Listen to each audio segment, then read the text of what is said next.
안녕하세요. 이제 초등학교에 들어간 아들을 키우고 있는 40대 여성입니다. 결혼 전에는 말 그대로 일에 미쳐 살다가 남편이란 사람을 만나서 이렇게 가정을 꾸리고 살게 되었네요. 허심탄회하게 말해서 남편하고 사는 동안 매일같이 웃으며 좋은 일만 있었던 건 아니에요. 어느 다른 부부들처럼 부부싸움도 했고, 이게 또 연애 때나 신혼 때랑은 다르게 자식을 키우다 보니까 서로 싫은 소리도 하게 되고 날선 표정으로 대하게 되더라고요. 그래도 이혼만큼은 생각한 적이 없습니다. 아무리 다투고 싸우더라도 원초적인 이유는 남편이나 저나 같이 잘 살고 싶어서 그런 거라고 믿었으니까요. 하지만 아무리 제가 마음을 다잡고 생각을 고쳐먹으면 뭐하나요? 남편이나 어머님이나 돈에 있어서는 개념이 없는 건지, 염치가 없는 건지, 정말이지 처음부터 제가 막말로 생난리라도 쳤으면 지금은 좀 달랐을까요? 남편과는 20대의 끝자락에 친구 소개로 만났습니다. 옆구리 시리다는 겨울에 만나서 약 1년간 즐겁게 연애했어요. 그러다 남편이 먼저 프로포즈를 해왔는데 저도 그때는 눈에 뵈는 거 없이 남편이란 사람이 너무 좋아서 그 프로포즈를 받아들였답니다. 당시 남편은 인쇄소를 다니고 있었는데 월급도 200남짓에 솔직히 지금 생각하면 비전이랄 게 없었네요. 하지만 친정부모님이 경제적인 이유로 결혼을 반대하셨을 때 사람이 돈이 전부가 아니라는 헛소리를 짓거리며 결혼을 시켜달라고 졸랐어요. 그리고 그나마 다행이라고 해야 할지 남편이 사람이 성실하긴 했거든요. 오죽하면 인쇄소 사장님까지 나서서 남편만큼 착실하고 믿음직한 사람을 본 적이 없다며 자기가 보장하겠다고 나서주실 정도였으니까요. 그리고 그렇게 우여곡절 끝에 결혼을 허락받고 남편하고 식을 올렸는데 충격적인 사실을 알게 되었습니다. 남편이 시댁에서 해주신 돈이라며 들고 온 4천만 원이 실은 시부모님께 빌린 돈이었다는 걸요. 은행이자보다는 싸게 받겠다 하시면서 빌려주셨답니다. 그리고 그 사실을 알게 된 저는 그러면 진작에 말을 하지 그랬냐고 좀 투덜댔는데 그런 제 반응에 남편이 자존심이라도 상했던 건지 한다는 소리가 앞으로 자기가 벌어서 갚을 거니 자기가 모은 돈이라고 생각하라는 정말이지 말도 안 되는 소리를 하대요. 어이가 없어서 그러면 나랑 사는 동안 먹고 쓰는 돈은 어디서 가져올 거냐니까 그건 또 얼렁뚱땅. 그래도 솔직히 식 올리자마자 이혼한다 소리를 어떻게 하겠어요. 그냥 시댁에서 도움 하나도 안 받고 대출로 시작했다고 생각하자고 그렇게 나름대로 스스로 위로했지요. 친정부모님은 이런 속사정은 모르고 결혼자금으로 1억이나 보태주셨는데 솔직히 결혼 초에는 그게 얼마나 감사한 일인지 잘 몰랐어요. 시댁이야 형편이 우리 집만큼 넉넉지 않아서 그렇지 제 주변 친구들이나 인터넷에서 사람들이 하는 말만 봐도 집을 받았느니 차를 받았느니 해대니까 저도 그냥 제가 평범한 줄 알았습니다. 그런데 시댁에 다달이 150씩 갚아보니까 친정부모님이 얼마나 큰 도움을 주신 건지 점차 뼈저리게 알게 되었네요. 그래도 남편이랑 그럭저럭 사이도 나쁘지 않았고 다른 건 몰라도 남편이 저희 친정아버지한테 싹싹하게 잘하더라고요.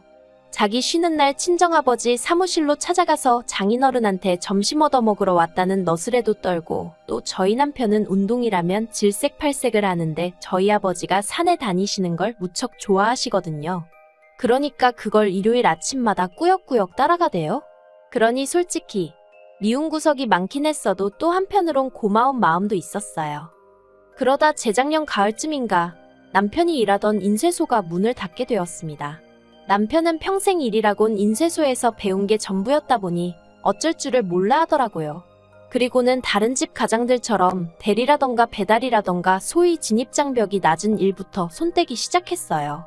그런데 솔직히 대리고 배달이고 요새 속된 말로 돈을 날로 버는 일이 있기나 한가요?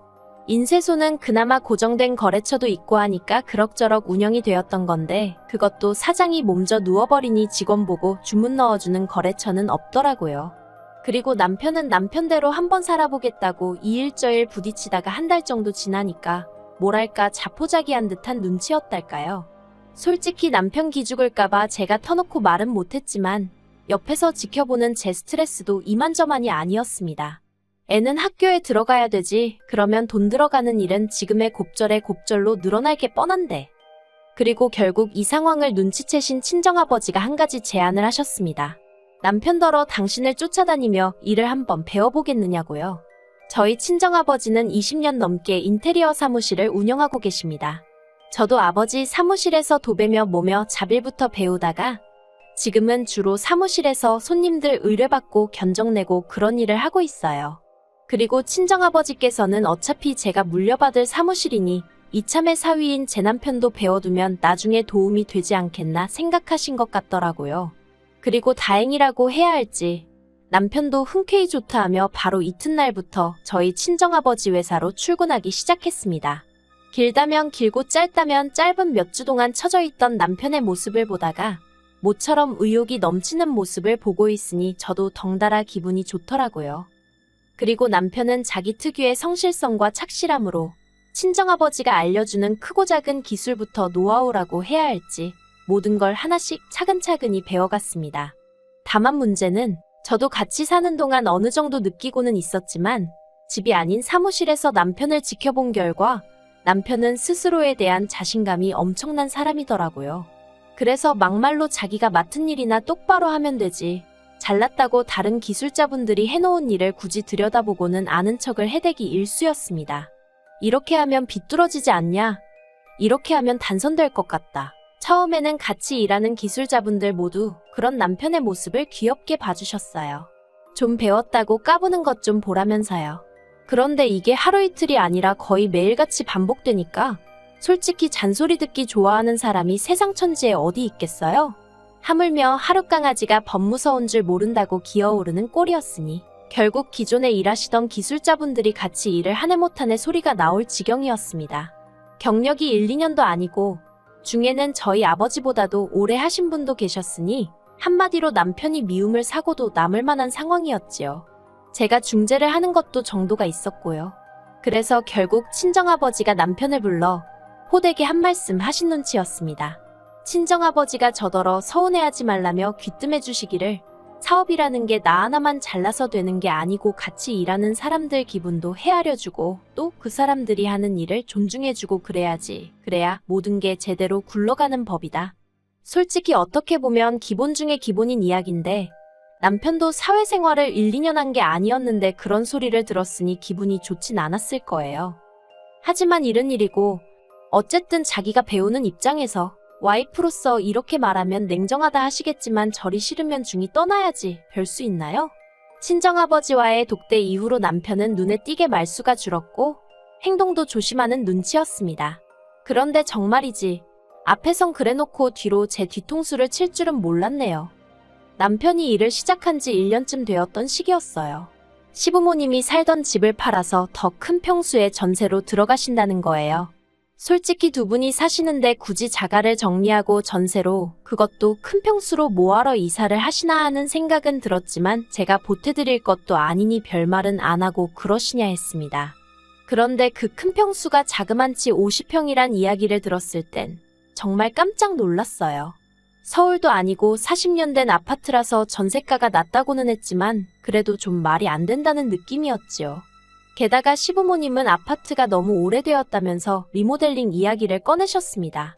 마침 당신 아들이 그쪽에서 일을 하니 너무 잘 되었다면서요. 정확히 말하자면 어머님 아버님의 사돈인 저희 아버지가 그쪽에서 일을 하시는 거고 어머님 아들은 그저 배우며 월급까지 받아가는 중이라고 정정해드리고 싶은 마음이 굴뚝 같았지만 그 또한 굳이 말은 하지 않았네요. 아무튼 그래서 얼결에 시부모님이 이사하실 집 견적을 내드리게 되었는데 평수가 평수다 보니 아무리 싸게 먹여도 4천은 거뜬히 넘더라고요. 그래서 제가 4천이라고 하니까 어머님이 너무 비싸다며 난색을 표하셨습니다. 아무리 그래도 그렇지 시부모를 상대로 장사를 하려드냐고요. 막말로 제가 어머님 떨어 저희 아버지 사무실에다 의뢰를 하시라 한 것도 아닌데 굳이 저희한테 의뢰를 하셔놓곤 남겨먹네 어쩌네 말씀을 하시니 어이가 없대요. 그래서 제가 어머님 떨어 그러면 다른 곳들도 가보시고 견적도 내보시라 했어요. 직접 비교해보시고 그래도 굳이 저희한테 하셔야겠으면 그때 얘기해달라고요. 그런데 저희 어머님도 성격이 특이하신 건지 죽어도 다른 데에다 견적은 안 내보시는 겁니다. 오죽하면 제가 신우한테도 전화를 해서는 어머님 댁 리모델링 좀 다른 곳에다 물어보라고 나는 나대로 부담스러워 죽겠다는 소리까지 했다니까요. 그런데도 신우도 똑같더군요.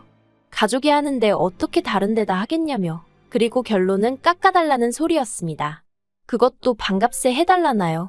막말로 반값으로 후려쳐버리면 인건비도 안 나온다 안 된다 저도 딱 잘랐습니다. 그랬더니 남편까지 나서서 한다는 말이 그럼 자기가 월급을 안 받겠대요. 어이가 없어서 당신이 이달 월급을 안 받으면 우리 생활비는 뭐로 하냐 하니까. 그러면 자기더러 어쩌라는 거냐면서 오히려 급기야 저한테 화를 내는 게 아니겠어요? 그리고 집이고 사무실이고 가릴 것 없이 이 일로 계속 부딪히다 보니 결국 친정아버지도 그렇고 기술자분들도 상황을 어느 정도 눈치를 채셨지요. 그래서 결국 친정아버지께서 시어머니가 이사하실 집을 방문하시고는 어차피 전세인데 못하러 그 비싼 돈을 들여서 이 오래된 집을 고치려고 하시냐며 일단 도배랑 장판만 해보시라고 설득을 하셨어요. 도배랑 장판만 하고 정 모하면 샤시 정도만 교체하시라고 그것만으로도 보기에는 훨씬 깔끔해 보일 거라면서요. 그리고 돈은 정말 들어가는 원가만 딱 받겠다 하셨답니다. 그러자 어머님도 더는 억지를 쓰지 못하신 눈치더라고요.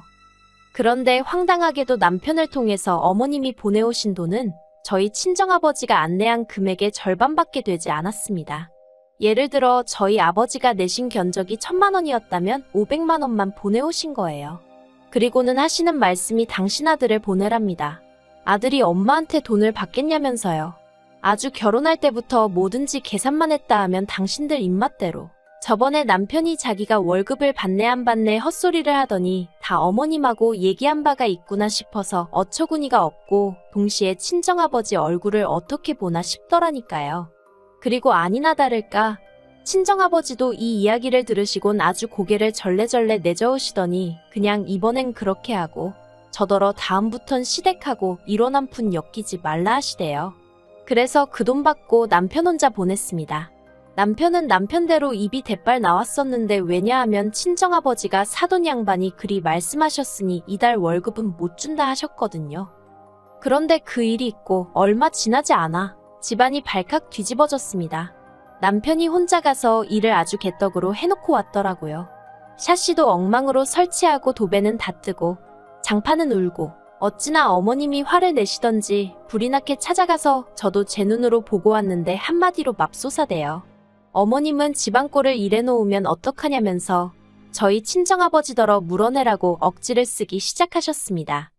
하지만 그때는 저희 친정아버지도 그동안 참아오신 것도 있고 하여 화가 많이 나신 상황이었어요. 그래서 환불은 무슨 환불이냐. 사부인이 요구한 대로 다 해줬는데 따질 거면 아들한테 직접 말씀하시라 그러셨던 모양이에요. 그러자 이제 어머님은 저희 친정아버지더러 앞길 창창한 당신 아들 데려다가 일도 하나 제대로 안 가르쳤다고 막말을 하시더군요. 폐인될 뻔한 거 사람 구실하게 만들어준 저희 아버지한테 말이에요. 저도 도무지 참을 수가 없어서 어머님더러 무슨 말씀을 그렇게 하시냐고 받아쳤습니다. 친정아버지가 어른들끼리 이야기하는 자리니 저더러 끼지 말라셨지만 말도 안 되는 어머님 억지를 상대하는 건 저 하나면 족하지 친정아버지까지 당하게 할 순 없었거든요. 그리고 결국 이 싸움은 저와 남편의 싸움으로 번졌습니다. 남편은 어머님을 옹호하기에 급급했을 뿐 저희 아버지한테 말이라도 죄송하단 소리 한마디를 안 하더라고요. 그리고는 급기야 이럴 거면 이혼하네만의 소리까지 나왔습니다. 남편은 제가 오래전부터 애 때문에라도 어떻게든 잘 살아보려고 참고 지내는 걸 눈치챘을 테니 제가 이혼하잔 소리는 안 할 거라고 생각했을 거예요. 하지만 이혼하자는 남편의 말에 그러라고 저도 맞불을 놨습니다. 아니 오히려 제가 죽어도 이혼을 하겠다고 했어요. 막말로 번듯한 친정 있고 제가 능력이 없는 것도 아니었는데 애 하나 키우면서 못 살겠나 싶더라고요. 그런데 정말 어이가 없었던 건요. 남편이 저랑 이혼한 이후로도 밖에서는 마치 자기가 저희 아버지랑 일하는 것처럼 자기 스스로를 전문 인테리어 업자라고 소개하고 다녔다는 사실이에요. 저희 아버지 회사 이름을 팔면서 말이에요. 이혼까지 한마당에 그 꼴을 두고 볼 수는 없었습니다. 막말로 일이나 잘했으면 모르지만 일도 개판을 쳐놓은 건지 아무 상관도 없는 저희 아버지 사무실까지 쫓아오는 사람들도 여럿이었거든요. 그래서 남편을 명예훼손 및 개인정보 도용 그리고 그 밖에 여러 가지 이유로 고소했습니다. 지금 진행 중이에요. 애를 보고 있으면 엄마니까 당연히 미안해요. 가끔은 내가 중간에서 뭔가 놓친 게 있던 건 아닐까 하는 후회 아닌 후회도 되고요. 하지만 어쩌겠어요. 참고 살았다면 결국 제가 제 스트레스를 견디지 못하고 어떻게 되어버렸을지도 모르겠다 싶은걸요. 그리고 다행이라고 해야 할지 남편이 빠져나간 이후로 다시 아버지 사무실에는 생기가 돈다고 해야 할지. 같이 일하던 분들 모두 손발이 잘 맞으니 업무도 잘 돌아가고 덕분에 손님도 늘어나더라니까요. 인생은 새옹지마라더니 막상 이혼하기로 한 이후로 솔직히 어디다 말은 못했지만 이런저런 걱정이 많았는데 이렇게 하루하루 잘 지내는 제 자신을 보면 놀랍기도 합니다. 앞으로 남편과 남은 문제 하루빨리 해결하고 지금보다 더 잘 지낼 수 있으면 좋겠다는 바람뿐이에요.